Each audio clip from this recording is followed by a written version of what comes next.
सुजाता की शादी मोहन के साथ रामनगर में हुई थी। मोहन सुजाता से बहुत प्यार करता था।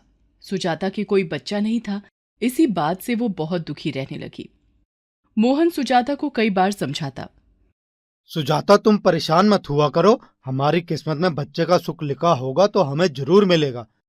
एक दिन मोहन सुजाता को वैष्णो देवी दर्शन के लिए कहता है और दोनों वैष्णो देवी दर्शन के लिए जाते हैं। माँ, मेरी झोली में बच्चे का सुख दे दो। मैं दोबारा तुम्हारे दर्शन के लिए आऊंगी। सुजाता और मोहन यात्रा करके एक उम्मीद लेकर वापस आ जाते हैं। एक दिन सुजाता घर में झाड़ू लगा रही होती है कि अचानक वो बेहोश हो जाती है। सुजाता, क्या हुआ? मैं भी डॉक्टर को बुलाता हूँ। कॉन्ग्रेचुलेशन मोहन जी, ये माँ बनने वाली हैं। सुजाता, सुना तुमने? तुम माँ बनने वाली हो। मोहन और सुजाता की खुशी का ठिकाना नहीं रहता। अब मोहन सुजाता का ज्यादा ख्याल रखना चाहता था, पर शायद दुख के बादल मोहन और सुजाता की जिंदगी पर मंडराने वाले थे। एक दिन मोहन जिस फैक्ट्री में काम करता था वो बंद हो गई। मोहन को बहुत बड़ा झटका लगा। सुजाता, अब मैं क्या करूं? इतनी जल्दी मुझे नौकरी भी नहीं मिलेगी। मैं तुम्हारे लिए कुछ भी नहीं कर पा रहा हूँ। आप चिंता मत करो। जब तक आपको नौकरी नहीं मिल जाती, मैं भी थोड़े बहुत घरों का चौका बर्तन का काम पकड़ लेती हूँ। मिलकर सारी मुश्किलें हल हो जाएंगी। पर सुजाता, तुम इस हाल में कैसे काम कर पाओगी? आप मेरी चिंता मत करो जी, मुझे कुछ नहीं होगा। सुजाता को पैसों की जरूरत थी और मोहन के पास भी कोई काम जब तक नहीं हो जाता वो उसकी मदद करना चाहती थी। इसीलिए वो घरों में चौका बर्तन का काम करने लगी। सारा दिन घरों में काम करके वो थकी हारी घर लौटती थी। गर्भवती सुजाता को काम करते देख आसपास की महिलाएं भी उसकी तारीफ करती थी। 9 महीने बाद सुजाता एक बेटे को जन्म देती है। बेटे के जन्म से मानो मोहन और सुजाता के जीवन में बहार आ जाती है। सुजाता और मोहन बच्चे का नाम मोहित रखते हैं। मोहन ने अब सब्जी का ठेला लगाना शुरू कर दिया ताकि वो भी सुजाता की मदद कर पाए। सुनो जी, मैंने जो मन्नत ली थी कि मुन्ना के आने के बाद हम दोबारा यात्रा पर जाएंगे। ठीक है, हम 1-2 दिन में चलते हैं। मोहन और सुजाता बच्चे को लेकर वैष्णो देवी जाते हैं।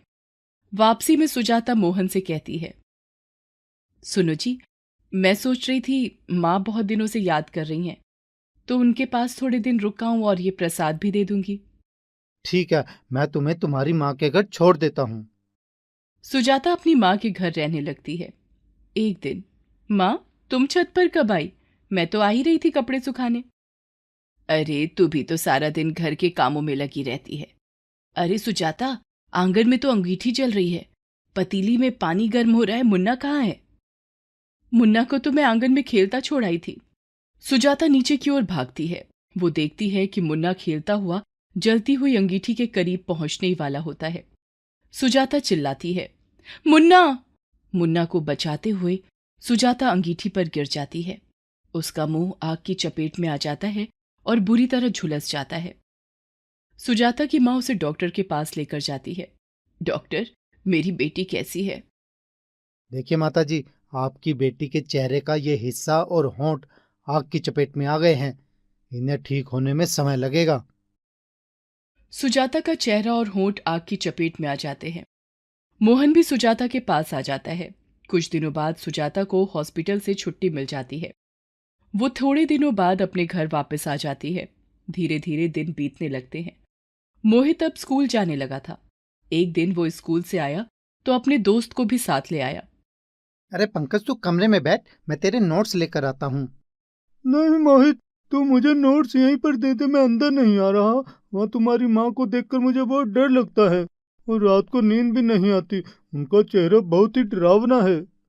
अच्छा ठीक है, मैं यहीं लाता हूँ तुम्हारे नोट्स। अरे मोहित, तुम्हारा दोस्त पंकज आया था, पर घर के अंदर क्यों नहीं आया? तुम्हारी माँ ने उसके लिए शरबत बनाया था। वह इनके डरावने और बदसूरत चेहरे से घबराता है।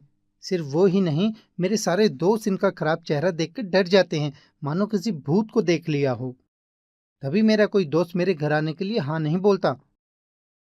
जाने भी दीजिए, कोई बात नहीं, बच्चा है।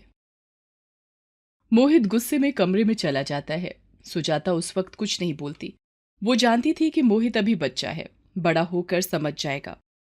धीरे धीरे समय बीता और अब मोहित पढ़ लिख कर एक ऑफिस में नौकरी पर लग गया था। मोहन अब सब्जी का ठेला नहीं लगा पाता था। बढ़ती उम्र और बीमारियों की वजह से वो अब घर पर ही रहता था। मोहन की शादी हो चुकी थी। उसकी पत्नी विशाखा और 2 बच्चे अंश और अंशिका थे। दोनों बच्चे स्कूल में पढ़ते थे। एक दिन, माँ जी, आज मेरी कुछ सहेलियां लंच पर आ रही हैं। आप प्लीज उनके सामने अपना ये बदसूरत चेहरा लेकर बिल्कुल मत आना, वरना मुझे सबके सामने शर्मिंदा होना पड़ेगा। एक काम करो, आप अपना मुंह ढक लो जिससे कि मेरी सहेलियों को आपका चेहरा नजर नहीं आएगा। मेरी सहेलियां आने ही वाली होंगी। कुछ देर बाद विशाखा की सहेलियां आ जाती हैं। सुजाता जब उन्हें खाना परोसने लगती है। ये कौन है विशाखा? अरे ये मेरी नौकरानी है। अच्छा, तो खाना इन्होंने बनाया है? बहुत ही स्वादिष्ट खाना बनाया है आपने। अपने आप को विशाखा के मुंह से नौकरानी सुनकर सुजाता घबरा जाती है और उसके हाथ से सब्जी लड़की के कपड़ों पर गिर जाती है। लड़की सुजाता का मुंह देख लेती है और डर जाती है। उसकी चीख निकल जाती है। वो कहती है, कितना बदसूरत चेहरा, मुझे नहीं खाना इनके हाथ का खाना। फ्रेंड्स, आपने इनका चेहरा देखा है? उफ, कितना भयानक है। ये सब सुनकर अंश और अंशिका वहां आ जाते हैं। तो क्या हुआ, हमारी दादी माँ का चेहरा खराब है?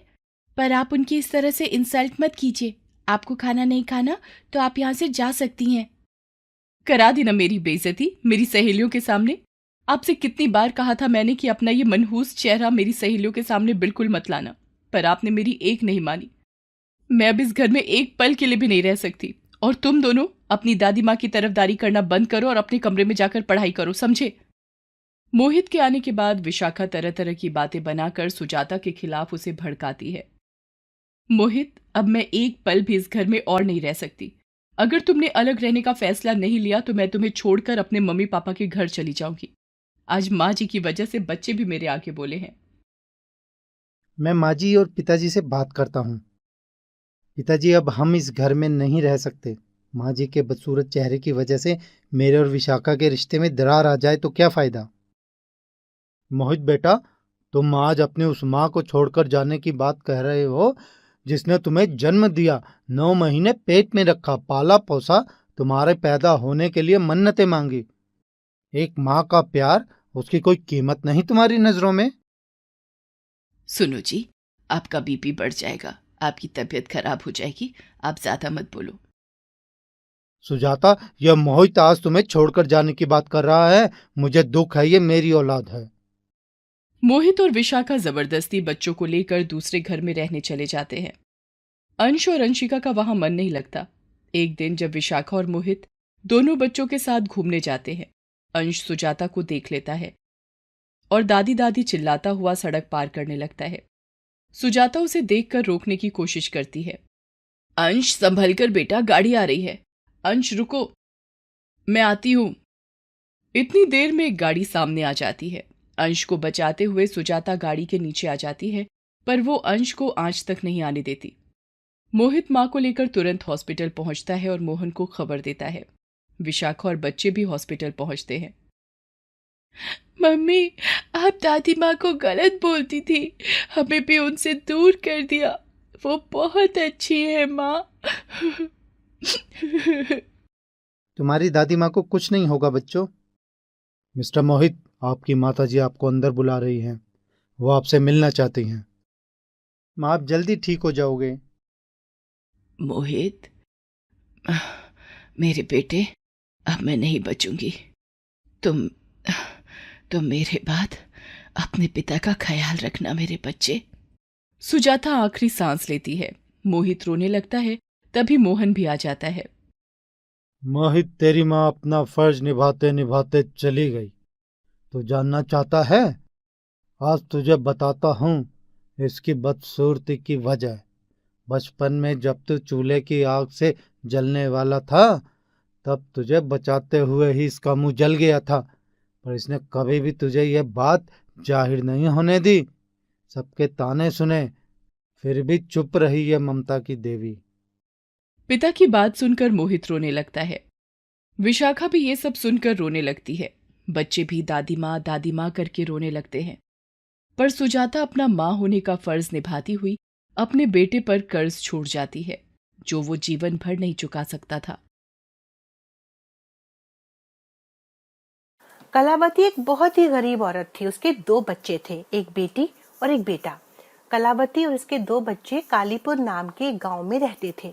कलावती का पति एक हादसे में अपनी जान गंवा बैठा था और बेचारी कलावती को इस दुनिया में छोड़कर चला गया था। उसके सास ससुर भी गुजर चुके थे। कलावती ने शादी के बाद से ही बहुत दुख देखे थे। उसने बड़ी मुश्किल से अपने बच्चों को बड़ा किया था। वो लोगों के घर में काम करती थी, मजदूरी करती थी, लेकिन फिर भी वो अपने बच्चों को वो सब नहीं दे पा रही थी जो वो चाहती थी कि वो उन्हें दे।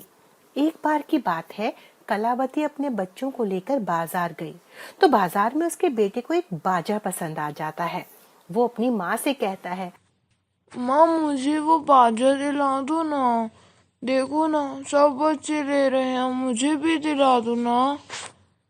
कलावती दुकान वाले के पास जाती है और कहती है, भैया ये बाजा कितने का है? वो दुकान वाला उसे बाजे की कीमत बताता है, पर कलावती के पास तो इतने पैसे थे ही नहीं। तो वो दुकान वाले को कहती है, ठीक ठीक लगा लो भैया, बच्चा जिद कर रहा है, मेरे पास इतने पैसे नहीं हैं कि इसकी मुंह मांगी कीमत दे सकूं। दुकान वाला गुस्सा हो जाता है और कलावती को डांटने लगता है, चल भाग यहाँ से, ना जाने कहाँ से आ जाते हैं। पैसे नहीं है तो क्या फ्री में दे दूं ये खिलौना तेरे बच्चे को? कलावती के बच्चे ये देख रहे थे। उसकी बेटी जिसका नाम गुड़िया था, वो थोड़ी समझदार थी।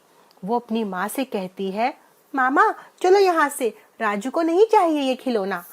फिर वो दुकान वाले से कहती है, भैया थोड़ा ढंग से तो बात करो मेरी माँ से, अगर पैसे नहीं है तो क्या इस तरह से बात करते हैं?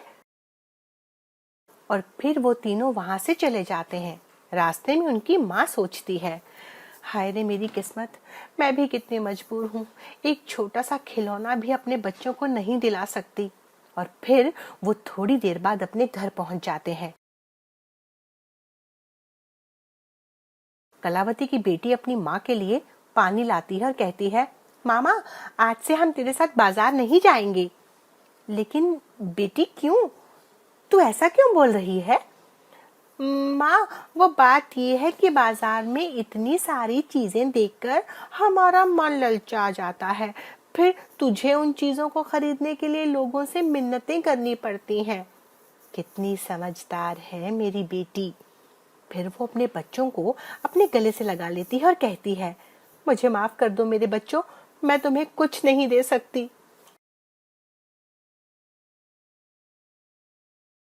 अगले दिन राजू उठता है और अपनी माँ से कहता है, माँ तुम मुझे स्कूल क्यों नहीं भेजती? मेरे सारे दोस्त स्कूल जाते हैं और वो सब मुझे चिढ़ाते हैं। अरे बेटा, तू तो हमारी हालत जानता है, मेरे पास इतने पैसे कहाँ कि मैं तुम लोगों को स्कूल भेज सकूं। और ऐसा कहकर वो अपने काम पर चली जाती है। राजू रोने लगता है और कहने लगता है, मुझे स्कूल जाना है, मुझे स्कूल जाना है। उसकी माँ बाहर जाते जाते ये सब सुन रही थी, पर वो अपने दिल पर पत्थर रखकर काम पर चली जाती है। वो एक घर में काम कर रही थी, तभी उसे ख्याल आता है, आज तो घर पर बच्चों के लिए खाने के लिए कुछ भी नहीं। और फिर वो अपने मालिक से कहती है, साहब थोड़े से पैसे चाहिए, वो घर पर कुछ भी खाने के लिए नहीं है। क्यों कलावती, अभी तो तुझे काम करते हुए कुछ ही दिन हुए हैं, अभी से पैसे मांगना शुरू कर दिया तूने? तुम लोगों की यही दिक्कत है। साहब बहुत जरूरत है पैसे की, अगर हो सके तो दे दो, वरना आज मेरे बच्चों को भूखे ही सोना पड़ेगा। मालिक को दया आ जाती है और वो कलावती को कुछ पैसे दे देते हैं। कलावती, तुम्हारे बच्चे कौन सी क्लास में पढ़ते हैं? साहब हम गरीबों के बच्चे भी क्या स्कूल में पढ़ते हैं, वो तो बेचारे घर पर ही रहकर घर के काम करते हैं अभी। देखो कलावती, अगर तुम चाहती हो कि तुम्हारे बच्चों की भी अच्छे से जिंदगी चले तो तुमको उन्हें पढ़ाना चाहिए। लेकिन साहब मुझ गरीब के पास तो खाने के ही पैसे नहीं हैं, तो मैं उनको पढ़ाऊंगी कैसे? देखो कलावती, मेरा एक दोस्त सरकारी स्कूल में अध्यापक है, वो वहां पर पढ़ाता है, मैं उससे बात कर लूंगा। और सरकारी स्कूल में पढ़ाने के लिए ज्यादा पैसे भी नहीं चाहिए होते। क्या आप सच बोल रहे हैं साहब? क्या मेरे बच्चे भी स्कूल में पढ़ सकते हैं? हाँ, तुम कल ही अपने बच्चों को लेकर उससे मिल लेना। कलावती बहुत खुश थी। एक तो उसको पैसे मिल गए थे और दूसरा उसको अपने बच्चों को पढ़ाने का मौका भी मिल रहा था। और जल्दी से काम खत्म करके घर पहुंच जाती है। घर जाकर देखती है कि राजू ने रो रो कर अपने आप को बुखार चढ़ा लिया था। वो चारपाई पर लेटा हुआ था। कलावती उसके पास जाती है और कहती है, आज मेरे राजा बेटा, क्यों तुम खेलने नहीं गए? क्या बात है, नाराज हो अभी तक? मेरा बेटा भी अब स्कूल जाएगा। और फिर जैसे ही उसे छूती है तो देखती है कि उसे तो तेज बुखार है। वो घबरा जाती है। वो जल्दी से गुड़िया को आवाज देती है और पैसे निकाल कर कहती है, ले बेटी, जल्दी से दवा ले आ। गुड़िया दवाई लेने चली जाती है। हे भगवान, एक मुसीबत से छुटकारा मिलता नहीं और दूसरी पहले आ जाती है। क्या हमारी जिंदगी ऐसी ही चलेगी उम्र भर? तभी गुड़िया दवा लेकर वापस आ जाती है और राजू को दवाई पिला देती है। राजू सो जाता है। फिर वो थोड़ी देर बाद उठता है तो वो अपनी माँ से कहता है, माँ, मुझे बहुत भूख लगी है, कुछ खाने को दे दो। फिर वो रसोई में जाती है और खाना बनाने का नाटक करने लगती है। बाहर से उसका बेटा आवाज लगा रहा था, माँ, माँ खाना दो ना जल्दी से, इतनी देर हो गई तुम्हें रसोई में गए हुए और अभी तक कुछ नहीं बना। बेचारी मजबूर माँ क्या करती? वो तो उससे दोबारा सोने का इंतजार कर रही थी कि कब वो सो जाए, क्योंकि रसोई में तो कुछ भी खाने को नहीं था जो वो उसे दे सकती। इतने में गुड़िया रसोई में आती है और देखती है कि उसकी माँ तो खाली बर्तन को देख रही है और खाली बर्तन में ही खाना बनाने का नाटक कर रही थी। तभी गुड़िया कहती है, माँ, ये तुम क्या कर रही हो? बर्तन में तो कुछ भी नहीं है, तुम क्या पका रही हो? कलावती गुड़िया को गले लगाकर रोने लगती है और कहती है, क्या करूं बेटी, घर में कुछ भी नहीं पकाने के लिए। क्या दूं तेरे भाई को? जो कुछ पैसे लाई थी वो तो उसकी दवाई में लग गए। माँ तो चिंता मत कर, मैं भी कुछ लाती हूँ बाहर से। और फिर कुछ देर बाद गुड़िया कुछ फल लेकर आती है और राजू को देती है। राजू फल खाता है और फिर सो जाता है। कलावती गुड़िया से पूछती है कि वो फल कहाँ से लाई। तो गुड़िया कहती है, माँ, वो आज जब घर पर खाली बैठी हुई थी ना, तभी जो सामने फल वाला है उसका सामान आया था ट्रक में, लेकिन उसको सामान उतारने के लिए कोई मिल नहीं रहा था, तो मैंने उसके सारे फल उतरवा दिए थे। तो वो मुझे बदले में पैसे दे रहा था, लेकिन मैंने मना कर दिया और उसने कहा कि जब मेरी माँ आएगी तो मैं उनसे पूछ कर ही पैसे लूंगी। माँ गुड़िया को गले से लगा लेती है और कहती है, मेरी प्यारी बेटी, तो जैसी बेटी भगवान सबको दे। और फिर गुड़िया कहती है, तो जैसी माँ भी भगवान सबको दे, जो कि अपने बच्चों के लिए दिन रात इतनी मेहनत करती है।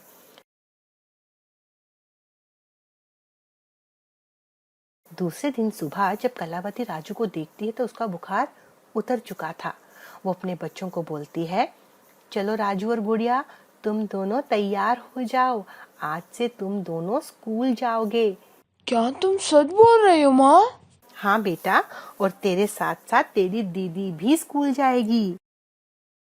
फिर कलावती अपने बच्चों को लेकर सरकारी स्कूल में जाकर उन मास्टर जी से मिलती है और फिर कुछ ही दिनों के बाद उसके दोनों बच्चे स्कूल जाने लगते हैं। और यहाँ से कलावती के जीवन में एक नया मोड़ आता है। अब राजू और गुड़िया दोनों स्कूल जाने लगे थे और भगवान के आशीर्वाद से दोनों ही बच्चे पढ़ाई में अच्छे निकल गए, जिस वजह से उनको स्कूल में मुफ्त में शिक्षा मिल रही थी और कुछ सरकारी स्कीमों के तहत उनको स्कूल से कुछ पैसा भी मिलने लगा। माँ, ये देखो, मैं अपनी क्लास में फर्स्ट आई हूँ। माँ, इधर भी देखो, मैं अपनी कक्षा में फर्स्ट आया हूँ। हे भगवान, तेरा लाख लाख शुक्र है कि मेरे बच्चे इतने काबिल हैं, वरना मुझे तो इस जिंदगी में बस अंधकार के सिवा कुछ नजर ही नहीं आता था। और हाँ माँ, मास्टर जी ने तुम्हें कल स्कूल बुलाया है। मुझे स्कूल बुलाया है? लेकिन मुझे क्यों बुलाया है? माँ, वो आपको अपने स्कूल में नौकरी देने की बात कर रहे थे। वो जो स्कूल में पानी पिलाने वाली आंटी है ना, वो अब नहीं आ रही हैं, तो आपको उनकी जगह काम करने को बुला रहे हैं। इस तरह कलावती को भी उसी स्कूल में नौकरी मिल जाती है। अब कलावती सुबह अपने बच्चों के साथ स्कूल जाती थी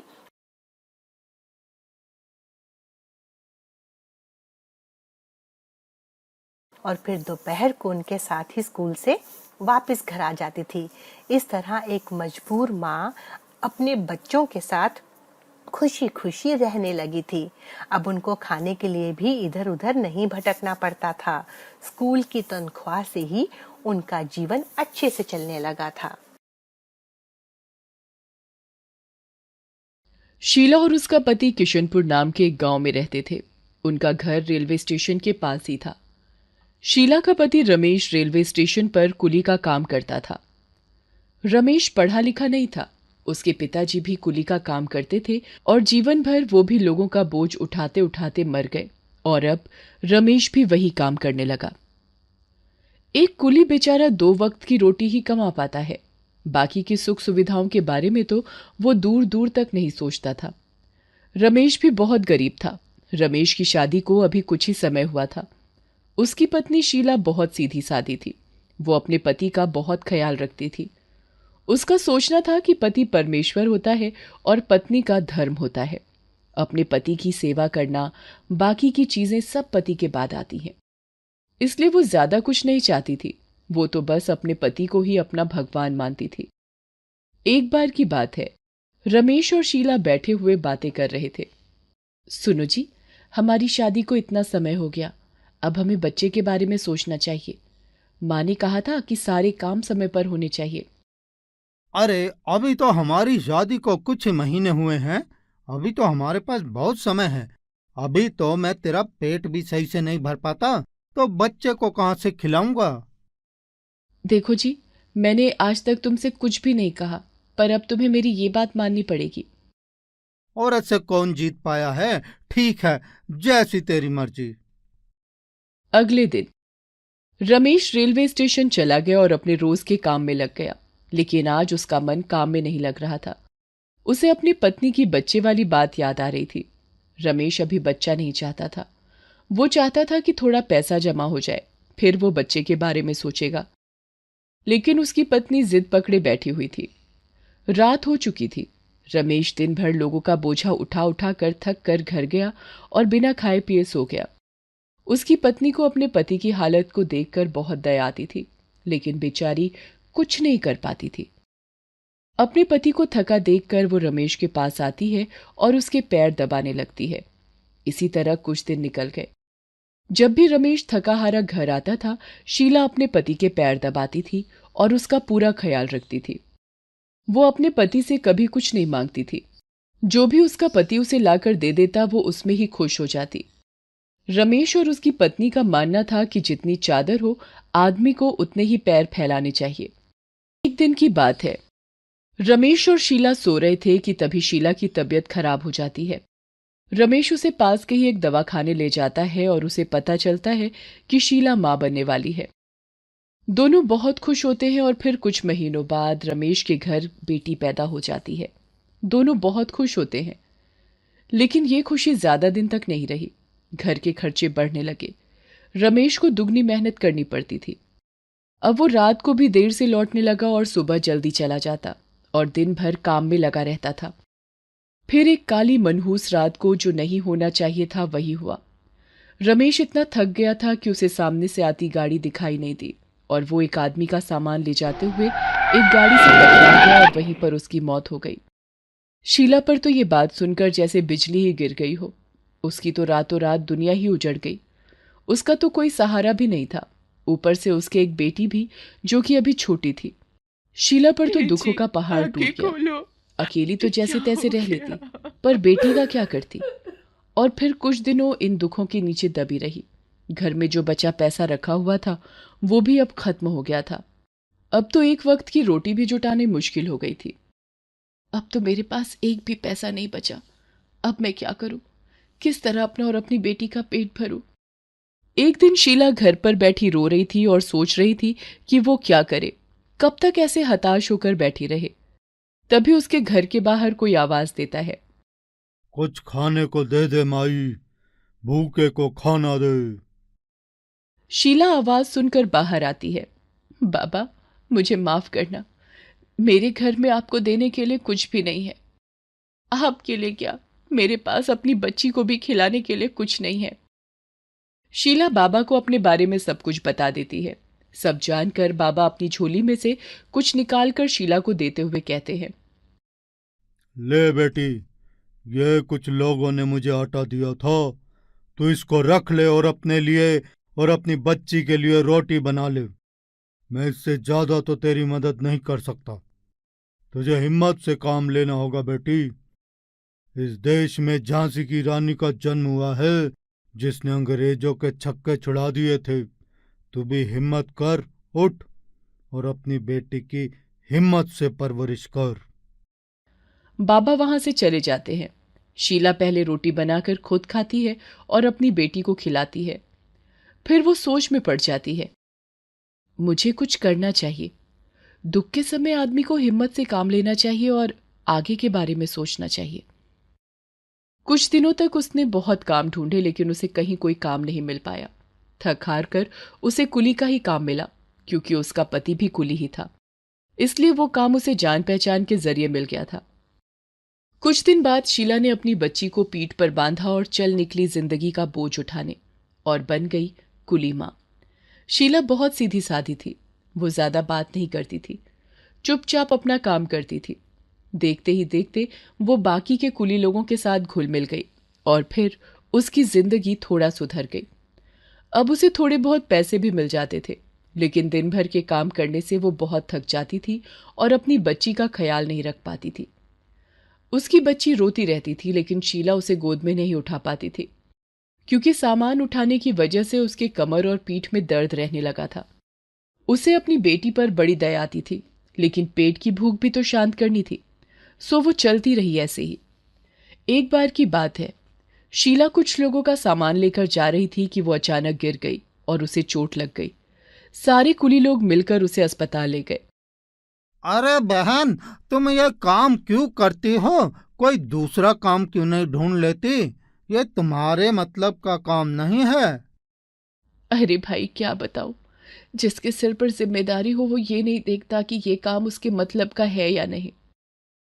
अरे तुम्हारी ऐसी भी क्या मजबूरी जो तुम ये सब कर रही हो? अब क्या बताऊं भाई, मेरे घर पर कोई कमाने वाला नहीं है। ऊपर से एक बेटी है। मेरा पति भी कुली था, उसकी ही नौकरी मुझे मिली है, और कोई काम नहीं मिल पाया तो सोचा क्यों ना ये काम ही कर लूं। पर तुम औरत होकर कैसे इतना भारी भारी सामान उठा लेती हो? अरे भाई, सामान का बोझ इतना भारी नहीं लगता जितना अकेले जिंदगी जीने का बोझ लगता है। हाँ, ये तो तुमने ठीक ही कहा। भगवान भी गरीबों की ही परीक्षा लेता है। सब ठीक हो जाएगा। और फिर वो कुली वहां से चला जाता है। अगले दिन शीला घर आ जाती है। उसकी बेटी पड़ोस में रमा काकी के पास थी। शीला को घर पर आते देखकर वो भी बेटी को लेकर शीला के पास आ जाती है। शीला अपनी बेटी को गले लगाकर रोने लगती है। रमा काकी कहती हैं, मत रो बेटी, सब ठीक हो जाएगा। कुछ दिनों बाद शीला ठीक हो जाती है और फिर से काम पर निकल जाती है। समय इसी तरह बीतता रहता है और देखते ही देखते 20 साल हो जाते हैं। शीला की बेटी अब बड़ी हो गई थी। शीला ने बड़ी मेहनत से अपनी बेटी को बड़ा किया था। शीला की बेटी भी बड़ी समझदार थी। वो अपनी माँ का बड़ा ख्याल रखती थी। अपनी कुली माँ की वजह से उसे बहुत से ताने सुनने पड़ते थे, लेकिन वो कभी इस बात का बुरा नहीं मानती थी। वो अपनी माँ के लिए कुछ करना चाहती थी। एक बार की बात है, शीला की बेटी इंदिरा अपनी माँ से कहती है, माँ, मुझे आगे पढ़ना है और नौकरी करनी है। माँ, मैं नहीं चाहती कि तुम अब ये कुली का काम करो। मेरी प्यारी बेटी, तू तो जानती है कि मैंने कितनी मुश्किल से स्कूल में पढ़ाया है तुझे। हाँ माँ, मैं जानती हूँ कि तूने कुली बनकर मेरा पालन किया है, लेकिन माँ, अब मैं तेरे लिए कुछ करना चाहती हूँ।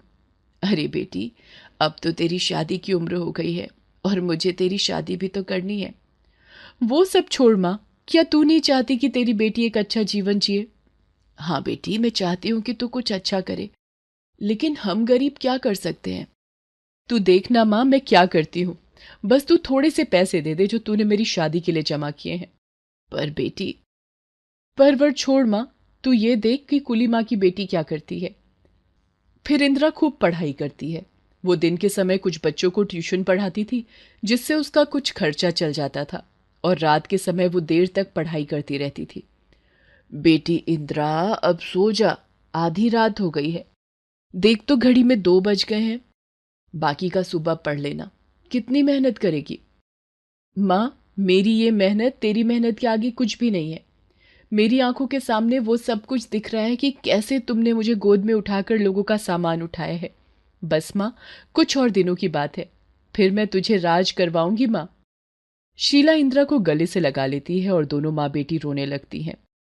देख तो कैसे काम करती है तू, मुझे भी रुला दिया। तो फिर तुम जाओ और जाकर सो जाओ, मैं बस थोड़ी देर में सो जाऊंगी। इंदिरा की रात दिन की मेहनत रंग लाती है और एक दिन की बात है, जब शीला रेलवे स्टेशन पर थी, तभी वहां पर इंदिरा भागी भागी आती है और अपनी माँ के गले लग जाती है। माँ माँ, तेरी मेहनत रंग लाई। अरे क्या बात है, इतनी खुश क्यों है? कुछ मुझे भी बताएगी क्या? माँ, बात ही इतनी खुशी की है कि समझ नहीं आ रहा कि कैसे बताऊं। क्या तू शादी कर रही है बेटी? ओ माँ, तू भी बस, तेरी सुई भी बस शादी पर ही जाकर अटकती है। तभी वहां पर शंभू काका भी आ जाते हैं और शीला के पास आकर पूछते हैं।